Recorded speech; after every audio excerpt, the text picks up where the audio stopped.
கேள்விம்மா உங்களுக்கு? Sir marriage ரிலேட்டடா இப்போ டேட் ஆஃப் பர்த் சொல்லுங்கம்மா. 13/6/2003.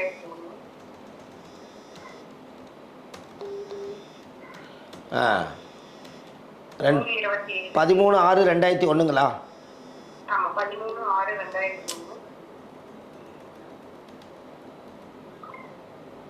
டைமுங்கம்மா? 3:27 PM. 3:27 PM. பிறந்த ஊர் தூத்துக்குடி. ஆ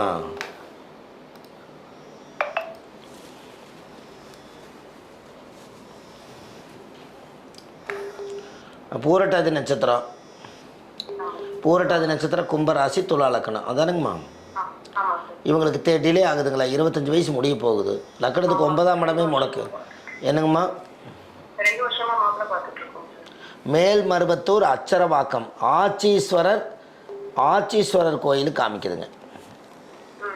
மேல்மருவத்தூர் அச்சரப்பாக்கம் ஆச்சீஸ்வரர் அந்த கோயிலுக்கு அழைச்சிட்டு போய் சாமிக்கு 5 விளக்கு தீபம் தேங்காய் பழம் மாலை கல்கண்டு வச்சு பூஜை பண்ணி சாமி கும்பிட்டு வாங்க ஐயா, சரியாயிரும். ஆமாம், கல்யாணம் முடிஞ்சிருங்க. ஆமாம், திருமண தடை தோஷத்துக்கு முடக்கு தோஷம் இருக்குதுங்கம்மா. இந்த கோயிலுக்கு நீங்கள் போயிட்டு வாங்க. சாமியோட பவர் வந்து நம்ம வீட்டில் கம்மியாக இருக்குதுன்னு பிரசனத்தில் காமிக்குது. ஆமாம், இந்த பொண்ணுக்கிட்ட கொஞ்சம் டீட்டெயில்ஸாக ஜாதகம் பார்க்க வேண்டியது இருக்குது. நீங்கள் இந்த லைவெல்லாம் முடிஞ்சதுக்கப்புறம் கூட நீங்கள் ஸ்பெஷலாக ஃபோன் பண்ணி அப்பாயின்மெண்ட்டு போட்டு அந்த ஜாதகத்தை கிளியர் பண்ணிக்கங்கம்மா, ரொம்ப நல்லது. நன்றிம்மா, வணக்கங்க. அச்சரவாக்கம் அந்த கோயிலுக்கு அழைச்சிட்டு போங்க. சரி, நன்றிம்மா, வணக்கங்க. ஹலோ ஹலோ, வணக்கம்மா, சொல்லுங்கள். ஐயா வணக்கங்க. நாங்கள் சென்னிமலையிலேருந்து பேசுகிறேங்க. சென்னிமலையிலேருந்து பேசுகிறீங்க, சொல்லுங்கம்மா. உங்கள் பேர், ஊர்? பேர் மைதிலிங்க. ஆ, பிறந்த தேதி 24/6/1982ங்க. சரிம்மா. பிறந்த ஊர் திருப்பூருங்க. என்ன கேள்வி, என்ன டைமுங்க? டைம் வந்து 10:45 AM. Ah, AM. சொல்லுங்கம்மா. ஐயா, இப்போ எங்க மாமியார் வீட்டுல இருக்கிற சொத்து பிரிக்கிறதுல கொஞ்சம் பிரச்சனையா இருக்கு. அது பிரச்சனை சரியாகி வருமானு கேட்கலான்னு கூப்பிட்டேன். ஆ, லக்கணத்தில் மாந்தி இருக்குது. விஸ்வாமித்திர கோயிலுக்கு நீங்கள் போகணும். திருநெல்வேலி மாவட்டம் கூடங்குளம் விஜயாவதி விஸ்வாமித்திரருடைய ஆலயத்துக்கு போயிட்டு வாங்க. மதுரையில் இன்மையிலும் நன்மை தருவார் கோயில் கேள்விப்பட்டுக்கிறீங்களாம்மா? மதுரையில் பெரியார் பஸ் நிலையம் பக்கத்தில் இன்மையிலும் நன்மை தருவார் கோயில் இருக்குதுங்க, சரிங்களா? அந்த கோயிலுக்குள்ள மத்தியபுரி அம்மன் ஒரு அம்மன் இருக்குது. அந்த மத்தியபுரி அம்மனுங்கிறது என்ன அப்படின்னா, மதுரை மீனாட்சி அம்மன் கோயிலே கட்டாத காலத்தில் அந்த மதுரையை அளந்து கல் நெட்டுனது சென்டரில் மத்திங்கிறது அந்த இன்மை நன்மை தருவார் கோயிலுக்குள்ள ஸ்ரீ சக்கரத்துக்கு மேலே அம்பாள் நிற்கிது. அந்த அம்பாளுக்கு பேர் மத்தியபுரி அம்மன். அந்த கோவிலில் போய் எந்த இடம் வந்து அளந்து கல் நெட்ட வேண்டியது இருக்குதோ அந்த பத்திரத்தை எடுத்து ஜெராக்ஸ் எடுத்துகிட்டு போய் அந்த மத்தியபுரி அம்மனுடைய சாமி மடியில் வச்சு சாமிக்கு தேங்காய் பழம் மாலை கல்கண்டு வச்சு பூஜை பண்ணி நீங்கள் கோயிலில் வந்து பிரசாதம் வாங்கிட்டு சாமி கும்பிட்டு அந்த இடத்துல போடுங்க. இடத்த அளந்து சீக்கிரமாக உங்களுக்கு கொடுத்துருவாங்க, சரிங்களா? ஆமாம். மற்றது வந்து இன்னொரு 3 விஷயம் உங்கள் ஜாதகத்தில் இருக்குது. அது நம்ம டைம் இருக்கும். அது நீங்கள் ஜாதகம் வந்து கொஞ்சம் லைவில் போயிட்டு இருக்குது. அப்பாயின்மெண்ட்டு போட்டு பார்த்துக்கோங்க, சரிங்களாம்மா? சரி, நன்றிம்மா, வணக்கம். ஹலோ ஹலோ ஹலோ ஆமாம், வணக்கம்மா, சொல்லுங்கள். சென்னையிலேருந்து கால் பண்ணீங்களா? சொல்லுங்கம்மா.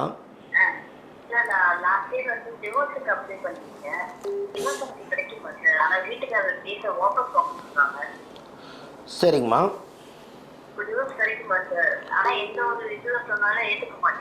உங்கள் டேட் ஆஃப் பர்த் டைம் சொல்லுங்கம்மா.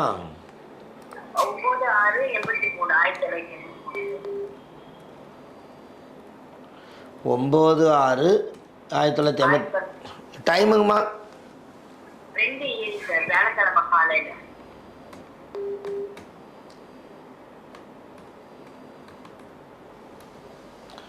காலையிலங்களா?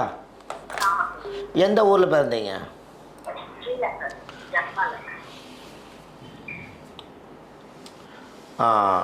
நீங்கள் பரணி நட்சத்திரம் மேசராசிங்களாம்மா? ஆமாம் 42 வருஷம் 11 மாதம் 12 நாள் ஆகுது, மீன லக்கணம். ஆமாம் உங்கள் ஜாதகத்தில் உங்களுக்கு விருப்பம் இல்லை, அவருக்கு விருப்பம் பிரிஞ்சு போகணும்னு. ஆமாம் சார். ஆமாம், நீங்கள் கொடுக்கறதுக்கு மனசு வரலையில்ல? இல்லை வரல. ஆமாம், சுக்கிரபுத்தி நடக்குது 6வது மாதம் 18ஆம் தேதிக்கு மேலே அவருக்கே மனமாற்றம் ஆகுமா? ஆமாம், அது வரைக்கும் நீங்கள் வெயிட் பண்ணுங்கள். உங்களுக்கு வாழ்க்கை வந்து பிரிஞ்சு போகிறக்குள்ள வாய்ப்பு இல்லை. ஓகே 4ஆம் பாவம் முடக்கு நாகப்பட்டினம் சவுந்தரராஜ பெருமாள். நாகப்பட்டினத்தில் சவுந்தரராஜ பெருமாள் அந்த கோவிலில் போய் 5 விளக்கு தீபம், சாமிக்கு நெய் தீபம், தேங்காய்ப்பழம் மாலை கல்கண்டு வச்சு பூஜை பண்ணி 2 பேர்த்தோடைய ஜாதகத்தை வச்சு பூஜை பண்ணிட்டு வாங்கம்மா, அவரே மனமாற்றம் ஆவார். எந்த நாள் போகணும் சார் இது?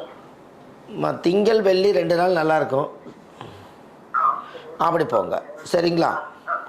அது நீங்கள் இப்போ உங்களுக்கு இப்படி ரொம்ப இக்கட்டான ஜாதகமாக இருக்கிறனால இது வந்து கேள்வி லைவில் போகிறது ஒரு நிமிஷத்தில் பதில் சொல்கிறோம். நீங்கள் தனியாக அந்த ஜாதகம் 2 பேர்த்தோட ஜாதகத்தை வச்சு உண்மையாலுமே அது நிரந்தர பிரிவா இல்லை காலத்தினால இப்போ கொஞ்சம் பிரச்சனையாங்கிறத நீங்கள் அப்பாயின்மெண்ட் போட்டு பார்த்துக்கலாமா? அதெல்லாம் நீங்கள் லைவெல்லாம் முடியட்டுங்கம்மா. அதுக்கப்புறம் இந்த நம்பர் ஸ்டாப்புக்கிட்ட போயிடும், இதே நம்பர் எழுதி வச்சுக்கோங்க. லைவ் முடிஞ்சதுக்கப்புறம் கொஞ்சம் எவ்வளவு என்னன்னு நீங்கள் தெரிஞ்சுட்டு சென்னையிலேயே வடபழனியில் முருகன் கோயில் வாசல்லையே ஜோதிட ஆஃபீஸ் இருக்குது, வாங்க பார்த்துக்கலாம்.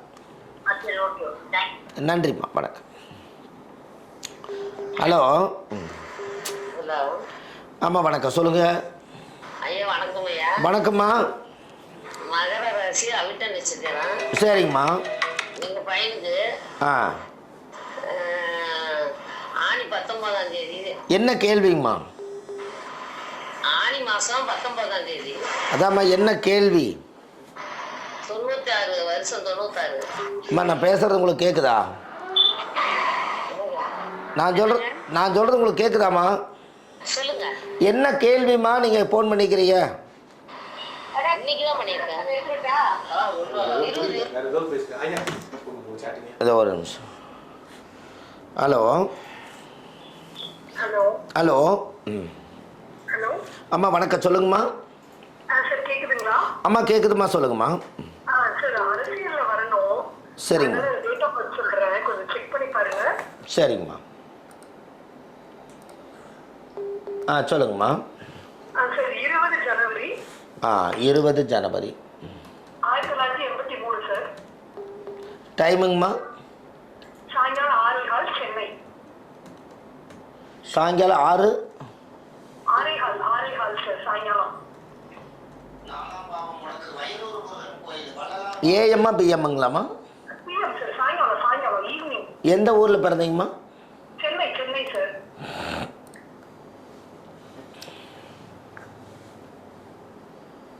ஆ 43 வருஷம் 4 மாதம் 1 நாள் ஆச்சு. உத்திரட்டாதி நட்சத்திரம், மீன ராசி, கடக லக்கணத்தில் பிறந்திருக்கீங்க.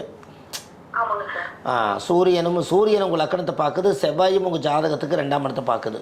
ஆமாங்கம்மா. இப்போ உங்களுக்கு வந்து ஒரு பவர் இருக்குதுங்களே இப்போ?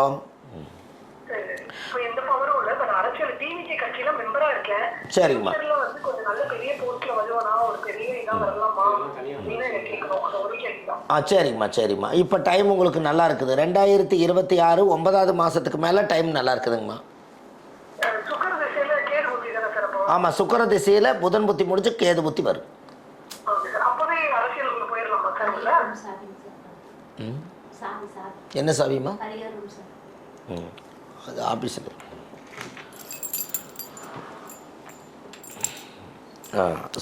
என்னம்மா கேட்டீங்க? அப்பவே வந்து அரசியலுக்குள்ள போயிடலாமா கேது புத்தியே? அம்மா, அதுக்கு சம்மந்தம் இல்லைம்மா. கேதுக்கு என்ன கிடக்குதுங்க, டைம் வந்து உங்களுக்கு 9வது மாதத்துக்கு மேலே டைம் நல்லா இருக்குதுங்க. ஆமாம். அம்மா, கடக லக்கணத்தில் பிறந்திருக்கிறீங்க. கடக லக்கணம் உலகம் போற்றும் ஒரு பெண் இல்லைங்களா? நல்லா வருவீங்கம்மா. கடக லக்கணத்தில் யாராவது பிறந்த, ராமர் கடக லக்கணத்தில் பிறந்தார், நாட்டுக்கே வந்து நாட்டவே ஆண்டார். அதனால ஒரு நல்ல பவர் இருக்குதுங்கம்மா, செய்யுங்க. ஆமாம். சரிங்கம்மா. மற்றதெல்லாம் நீங்கள் உங்களுக்கு தேவையானதெல்லாம் கொஞ்சம் லைவெல்லாம் முடிஞ்சதுக்கப்புறம் சென்னையிலேயே நம்மளுக்கு ஆஃபீஸ் இருக்குது. நீங்கள் ஜாதகம் பார்க்கணுன்னா சென்னையில் வடபழனி முருகன் கோயில் பக்கத்தில் ஜோதிட அலுவலகம் இருக்குதுங்கம்மா. சனிக்கிழமை, ஞாயிற்றுக்கிழமை, திங்கக்கிழமை ஜோதிடம் பார்க்குறோம். கீழே போயிட்டு இருக்கிற நம்பருக்கு இந்த நம்பர் கால் பண்ணிங்கன்னா அவங்க அப்பாயின்மெண்ட் போட்டு தருவாங்க. அந்த நாளில் வந்தால் அது கூட நீங்கள் இன்னும் 4-5 கேள்விகள் எல்லாம் கேட்டு அதை பூர்த்தி பண்ணிட்டு போகலாம். ஆமாங்கம்மா. உங்களுக்கு அம்மா நான் ஒரு விஷயம் நல்லா தெரிஞ்சுக்கணும்.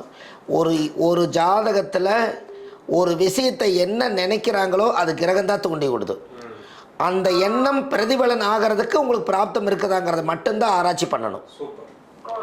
எந்த எண்ணமாக இருந்தாலும் சரி. இப்போ இங்கேருந்து நீங்கள் போய் ஒரு சேர் வாங்கணும்னு ஆசைப்பட்டா உங்கள் வீட்டுக்குள்ளே சேரில் உட்காரோன்னு கிரகம் முடிவு பண்ணிருச்சு. அதனால் அந்த எண்ணம் பிரதிபலிக்குது. அது நம்மளுக்கு நடக்குமா நடக்காதாங்கிறது தான் நம்ம தெரிஞ்சுக்கணும். அது நம்ம செஞ்ச புண்ணியம். அதுதாங்கம்மா. அது நீங்கள் எப்படி கேட்கணும்? ஒரு ஜாதகம் பார்க்குறக்கு 1/2 மணி நேரம் 3/4 மணி நேரம் ஆகும்.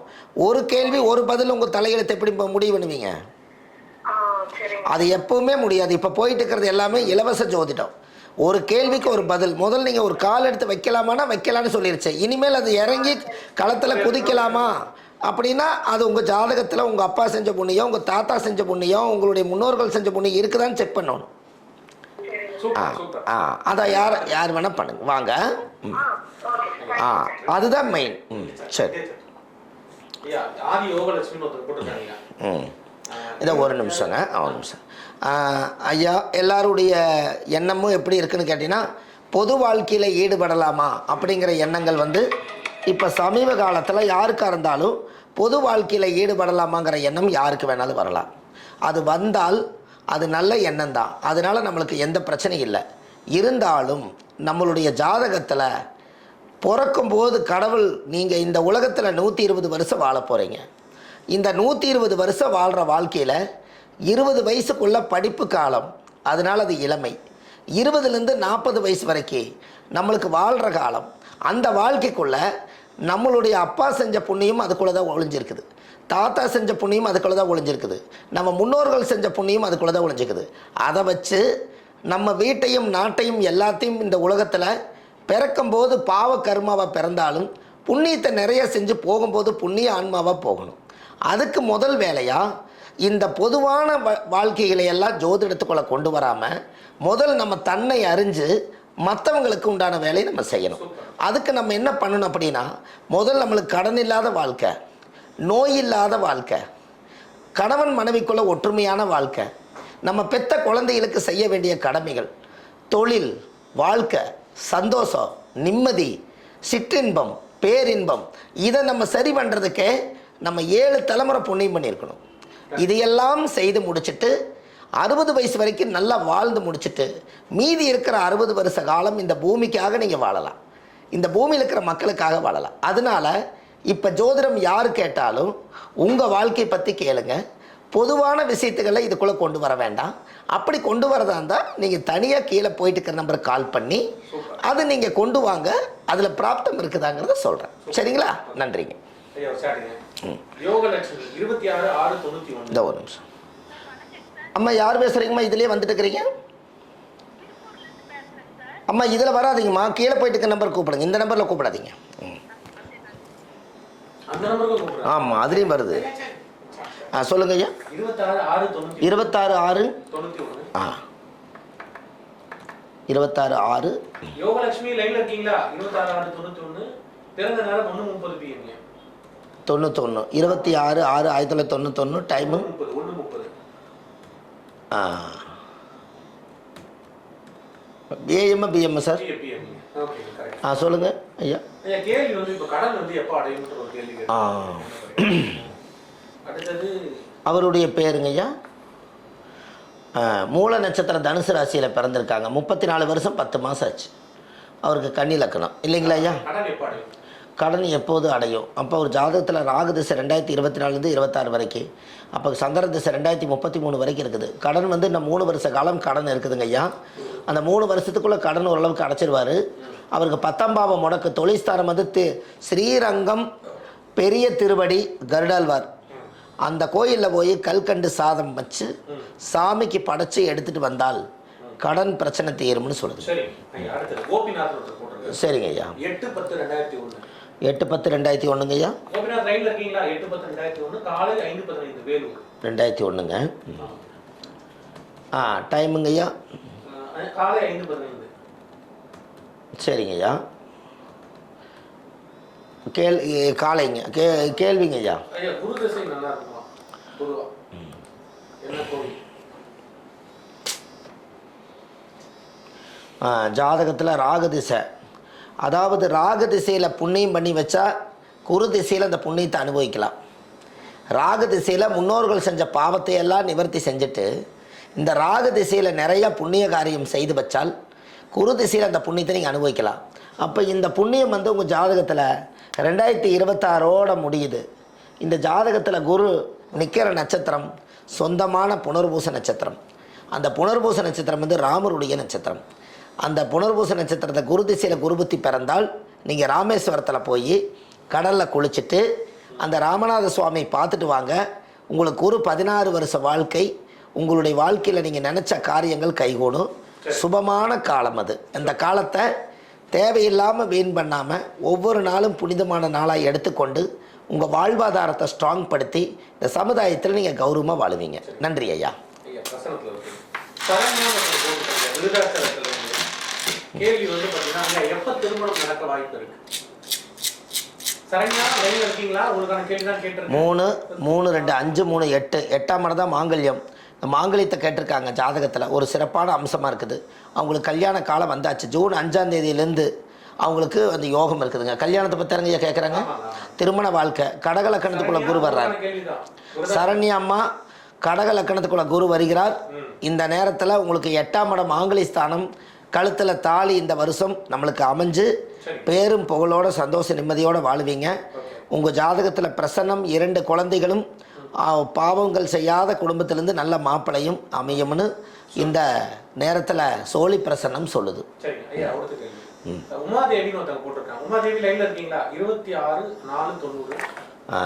அதை சொல்லுங்க. 26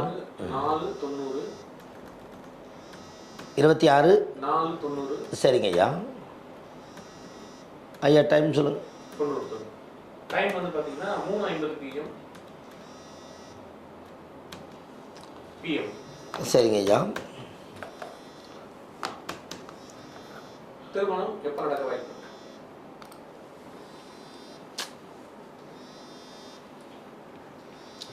கார்த்திகை நட்சத்திரம். குரு திசை நடக்கும்னு கேட்டீங்களா கோபிநாதன்? உங்களுக்கு பதில் சொல்லியாச்சுங்க. முன்னாடி வீடியோ போய் பாருங்க. அதாவது கார்த்திகை நட்சத்திரம் ரிஷப ராசியில் கன்னி லக்கணத்தில் அந்த தாயார் பிறந்திருக்கிறாங்க. என்ன பேருங்க ஐயா? இவங்க பேர் வந்து பார்த்தீங்கன்னா உமாதேவி. உமாதேவி அம்மா பிறந்திருக்காங்க. அவங்களோட கேள்வி திருமண காரியம். 36 வருஷம் ஆச்சு, இன்னமும் திருமணம் நடக்கலை. இவங்க ஜாதகத்தில் விசகன்னியா தோஷம் இருக்குது. இது இல்லாமல் ஜாதகத்தில் பார்த்தீங்கன்னா அவங்களுக்கு முடக்கு தோஷம் இருக்குது. 12ஆம் இடம் முடக்கு, கட்டில் சுகமான வாழ்க்கை இன்னும் பெண்டிங் இருக்குது. இந்த ஜாதகத்தை நல்லா முழுசாக ஆராய்ஞ்சா இவங்களுக்கு நிறைய ரகசியங்கள் கிடைக்கும். இப்போதைக்கு வந்து இந்த ஜாதகத்தில் கீழே போயிட்டு இருக்க நம்பர் கால் பண்ணி அப்பாயின்மெண்ட் போட்டுக்கோங்க. இப்போ முடக்கு தோஷத்துக்கு உண்டான கோயில் தர்றேன். 12ஆம் பாவம் மடக்கு, 12ஆம் பாவம் முடக்கு தோஷத்துக்கு மதுரையில் ஒத்தக்கடை நரசிம்மர், யானமலை அப்படியே போடுங்க, ஆனமலை ஒத்தக்கடை நரசிம்மர் மதுரையில் இருக்குது. அந்த கோவிலில் போய் துளசி மாலை வாங்கி போட்டு கல்கண்டு சாதம் வச்சு சாமிக்கு பூஜை படைச்சு 10 பேருக்கு கொடுத்துட்டு வாங்க. உங்கள் ஜாதகத்தில் இருக்கிற முடக்கு தோசை நீங்கி கல்யாணம் விரைவில் நடக்கும். அது பார்த்துக்குங்க. லைவ் முடிஞ்சதுக்கப்புறம் அப்பாயின்மெண்ட் போடுங்க. இன்னும் 4-5 விஷயம் இருக்குது, நான் தரேன்.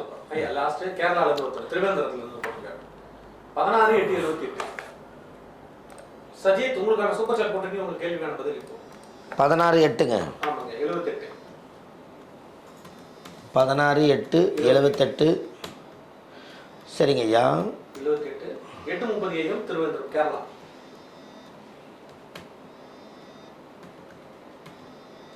8:30 AM. சரிங்க ஐயா. இவங்களோட கேள்விங்க ஐயா. ஐயா அவருக்கு 2வது மேரேஜ் எப்போ நடக்க வாய்ப்பு இருக்குன்னு கேட்டிருக்காங்க. முதல் மேரேஜ் அடிச்சா என்ன பரிகாரம் கோயில் உத்திராட நட்சத்திரம் தனுசு ராசியில் பிறந்திருக்கிறாரு. அவர் கன்னி லக்கணத்தில் பிறந்திருக்கிறார். அவருக்கு 7 கண்ணில் செவ்வாய் ராகு, 7 கேது. 7 கேது வாழ்க்கையே லேதுங்கிற மாதிரி அவங்களுக்கு வாழ்க்கையில் இவ்வளவு ஒரு பெரிய ஒரு மனச்சுமை இருக்குது. சட்டச்சக்கல் பிரச்சனையெல்லாம் முடிஞ்சு டைவர்ஸ் ஆகி 2வது கல்யாணம் 9ஆம் பாவம்.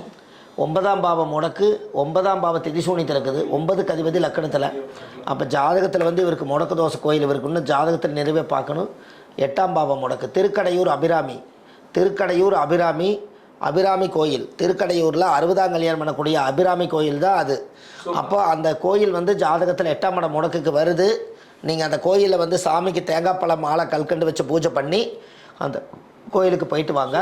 அது இல்லாமல் அந்த ஜாதகத்துக்கு நம்ம கீழே போயிட்டு நம்பர் கால் பண்ணுங்கள். உங்களுக்கு அப்பாயின்மெண்ட் போட்டு உங்களுக்கு ஒரு 2 வாரத்துக்கு அப்புறம் இந்த ஜாதகத்தை கணிச்சு உங்களுக்கு ஒரு பலன் சொல்கிறேன். 2ஆம் தார கல்யாணம் எப்படி நடக்கும், எப்படிப்பட்ட பொண்ணு அமையும், எந்த திசையிலேருந்து வரும், அந்த பொண்ணுடைய அம்சம் எப்படி இருக்கும், அந்த குடும்பம் எப்படிப்பட்ட குடும்பங்கிறதெல்லாம் தெரிஞ்சு நீங்கள் கல்யாணம் பண்ணுவீங்களாமா. இந்த பதிவை நீங்கள் எடுத்துக்கோங்க. அபிராமி கோயில் போயிட்டு வாங்க. ஒரு 2 வாரம் கிளம்பிச்சு அப்பாயின்மெண்ட் உங்களுக்கு கிடைக்கும். வாங்க போட்டுக்கலாம். நன்றி ஐயா.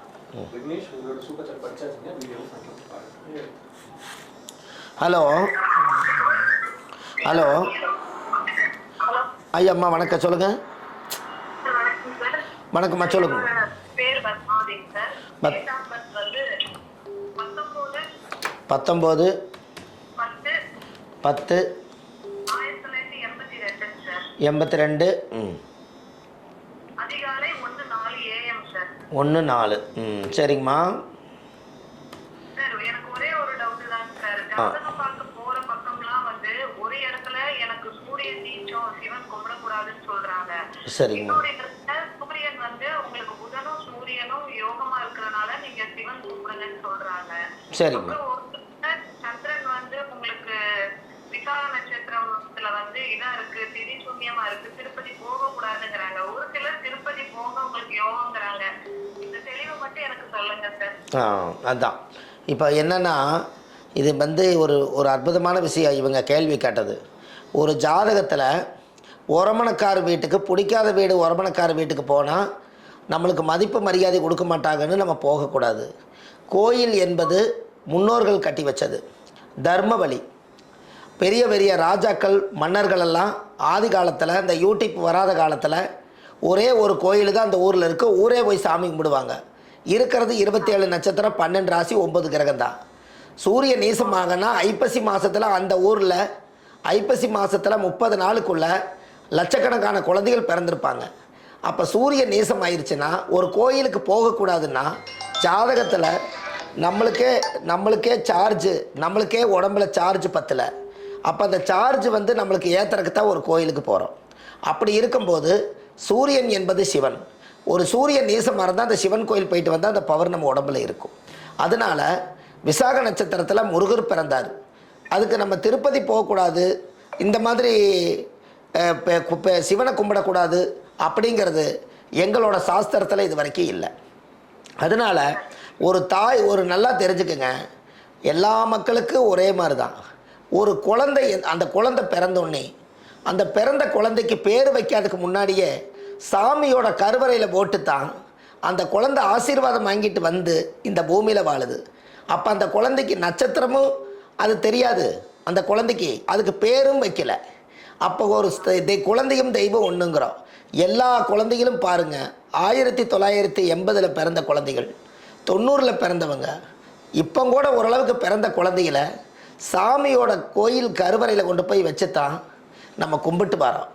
ஜோசியம் ஜாதகம்னு தெரிஞ்சதுக்கப்புறம் தான் நீங்கள் இந்த கோயிலுக்கு போகக்கூடாது, அந்த கோயில் போகக்கூடாதுங்கிறீங்க. ஆனால் நீங்கள் குழந்தையாக இருக்கும்போது ஒரு திருப்பதியே ஆகாதுனால திருப்பதியில் கொண்டு போய் பாதத்தில் வச்சு தான் அந்த குழந்தைய எடுத்து வந்திருப்பாங்க. அப்போ கோயிலுக்கு அப்போவே அந்த கோயிலுக்கு குழந்தை போயிட்டு வந்துருச்சு.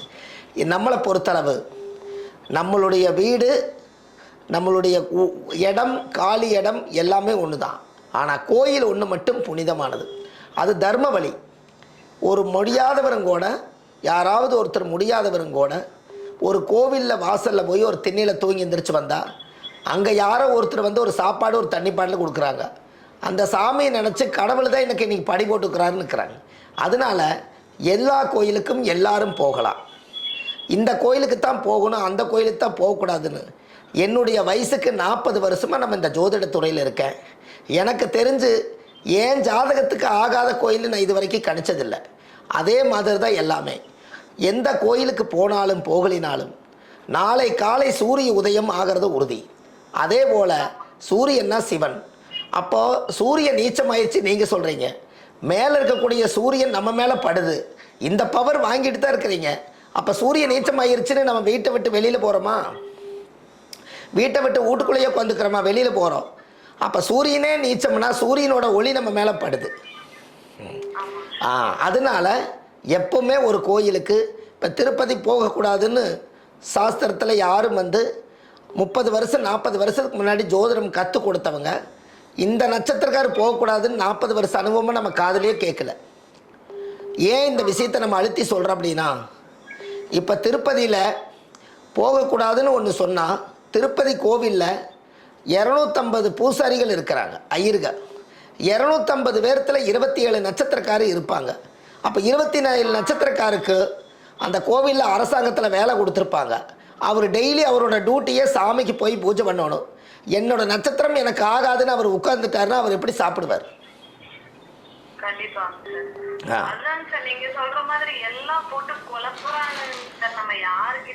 அதுதான் அந்த காலத்தில் ஜோதிடம் என்பது. அந்த காலத்தில் ஒரு ஜோதிடர் ஒரு ஊருக்கு ஒரு ஜோசியர் தான் இருப்பாங்க. அந்த ஊரில் நல்லது கெட்டதுன்னா அவர்கிட்ட கேட்பாங்க, வேத வாக்கை எடுத்து செய்வாங்க. இன்றைக்கி நிறைய சேனல் வந்ததுனால எல்லா மக்களுக்கும் அவங்கவுங்களுக்கு தெரிஞ்ச விஷயத்தை அவங்க சொல்கிறாங்க. ஆனால் உறமணக்கார வீட்டுக்கு போகாதீங்கன்னு சொல்லலாம், நம்மளுக்கு எதிரி வீட்டுக்கு போகாதீங்கன்னு சொல்லலாம். ஆனால் கோயிலுக்கே போக வேண்டான்னு சொன்னால், கோயில் என்பது நம்ம கட்டி வச்சதல்ல. 1000 வருஷம் என்பது 100 தலைமுறை, 5000 வருஷம் என்பது 50 தலைமுறை, 500 தலைமுறைக்கு முன்னாடி எல்லா நட்சத்திரக்காரர்களும் அந்த கோயிலுக்குள்ளே போய் பாதம் பட்டிருக்கோம். நம்ம இன்னைக்கு உயிரோடு இருக்கோம். அதனால நம்மளை பொறுத்தளவு சூரியன் சந்திரன் சொல்லி 9 கிரகங்களும் நம்ம மேலே வாசம் செய்து, அந்த ஜாதகத்தில் சூரியன் நீசமாக இருக்கும்போது பிறப்பதற்கு நம்ம அப்பா அம்மாவும் 2 பேரும் அவங்க சேர்ந்து எல்லா நாளும் வாழ்கிறாங்க. அந்த வாழ்கிற வாழ்க்கையில் எல்லா நாளும் தாம்பத்திய வாழ்க்கையில் இருந்தாலும் கூட எல்லா நாளும் கன்சீவ் ஆக போகிறதில்ல. என்னைக்காவது ஒரு நாள் கடவுள் நினச்சா மட்டும்தான் அவங்க அப்பா அம்மா சேர்றதில் ஒரு கரு எடுத்துகிட்டு போய் அதை 10 மாதம் வைக்கும்போது ஐப்பசி மாதத்தில் இந்த குழந்தை பிறக்கணுங்கிற விதி நம்ம முடிவனில். எமது தேவை என்னவென்று படைத்த உனக்கு தெரியும். அதுதான். அப்போது இந்த உலகத்தில் நம்மளுக்கு இறைவன் கொடுக்க நினைப்பதை மனிதன் தடுக்க முடியாது. அதனால் நீங்கள் எல்லா கோயில்களுக்கும் மனசார, இந்த உலகத்தில் 120 வருஷம்தான் இருக்குது. அதில் ஒரு 10 வருஷம் என்பது ஒரு வருஷத்துக்கு 365 நாளுன்னா 10 வருஷத்துக்கு 3500 நாள், 100 வருஷத்துக்கு 36,000 நாள். இந்த 36,000 40,000 நாள் தான் நாம் வாழ போகிறோம். வாழ்ந்து போட்டு நம்ம கிளம்பிடுவோம். கோயில் அங்கேயே தான் இருக்குது. நம்ம போனதுக்கப்புறம் அந்த கோயில் இந்த நட்சத்திரக்காரிங்க உள்ளே வராதிங்க நம்ம சொல்ல முடியுமா? அப்போ நம்ம காலம் முடிஞ்சிட்டால் அப்போ இருக்கும் காலத்து வரைக்கும் பாவங்கள் செஞ்ச நம்ம முன்னோர்கள் பண்ணியிருந்தாலும் புண்ணியத்தை தேடுறதுக்கு தான் கோயிலுக்கு போகிறோம். அந்த கோவிலில் சாமி நம்மளுக்கு என்ன எதிரியா? இல்லை நம்மளுக்கு என்ன அவர் சொத்தக்கத்தை அவரது நம்ம எடுத்துட்டோமா, இல்லை நம்ம அவங்களுக்கு எடுத்துட்டோமா? கிடையவே கிடையாது. நம்ம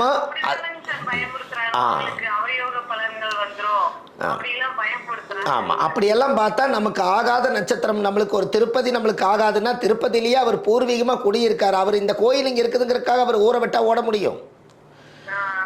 அப்படி கிடையாதுங்க. நம்மளோட ஜாதகத்தில் நாம் 120 வருஷம் வாழ்கிறதுக்கு புண்ணியம் 10 தான் கோயிலுக்கு போகிறோம்.